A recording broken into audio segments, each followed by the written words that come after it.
So now I'm uptown. I come down. I said to my friend eventually, I'm out of here. I go down, get on my motorcycle.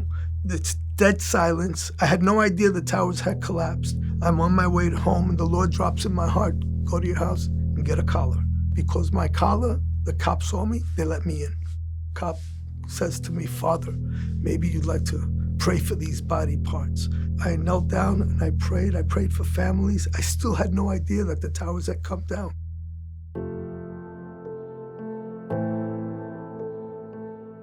First of all, on 9/10, I had a company from Texas. We went up to 56th Street, stayed at a hotel. We had a business meeting planned the next morning. So around 9 o'clock, 9:15, we went upstairs to the lounge to have breakfast. Someone comes in, they said, turn on the TV. The first tower had been hit. As we're watching, the next tower gets hit. And I said to my friend eventually, I'm out of here. I go down, get on my motorcycle, right on the FDR. I'm the only vehicle moving at that point anywhere.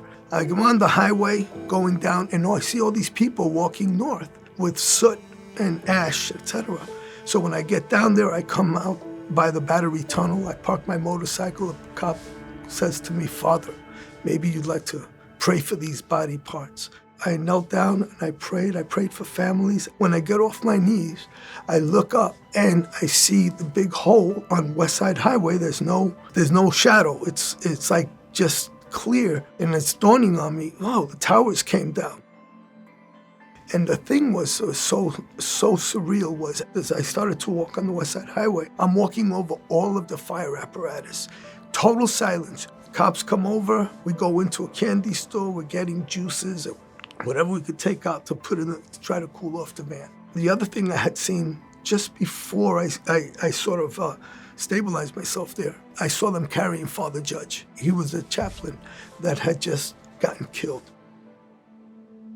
The biggest thing I think that worked in my own heart and mind was the sense of despair. You know, everybody was working really hard. I'll never forget when we all went on the pile to try to save a life that was in there. So as an evangelist, you're used to having something to say. The only thing was, I had nothing to say this day. But the Lord quickened to me the importance of a ministry of presence.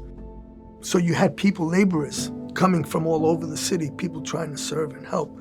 And one of the guys that I came across had numbers written on his arms. We're talking, and I said, what's that? He says, my Social Security number in case something happens and they find my body. And he was there to help. You know, we were able to pray. I led him to Jesus. So as we were out there, I got to spend time talking to different ones. One guy said, Father, can you give me absolution? I mean, and at that point, you know, remember, I don't come from that tradition. So a lot of this stuff I didn't even know.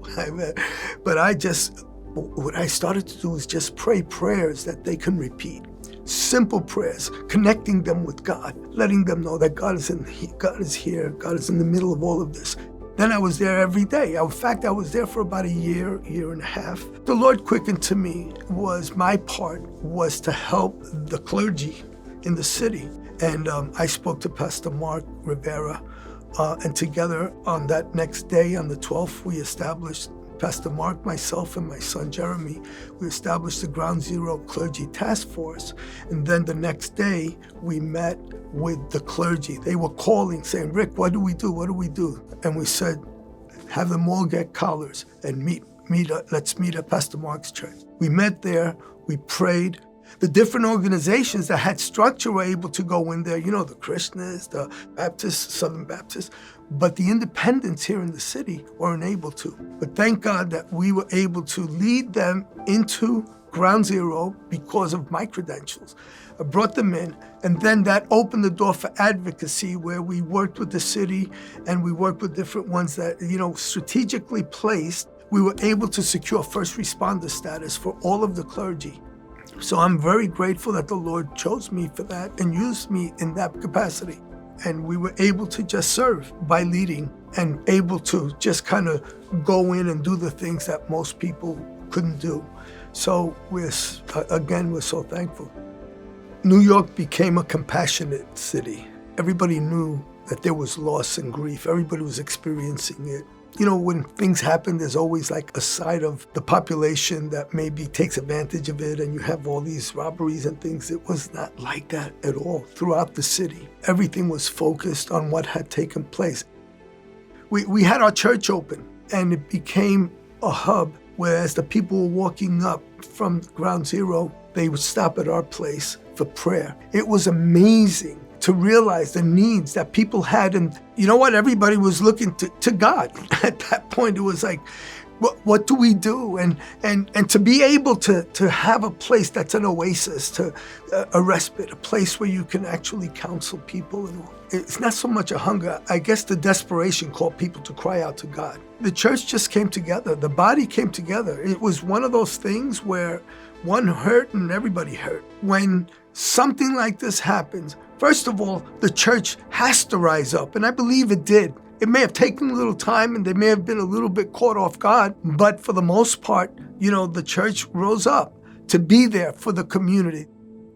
I did pay a price as I wound up with thyroid cancer just 3 years ago from September 11th. And they took out 3 ribs, they took out my thyroid and part of my lung. And I'm just really grateful that I'm actually here to see another anniversary, and just really grateful that God kept me through all of that.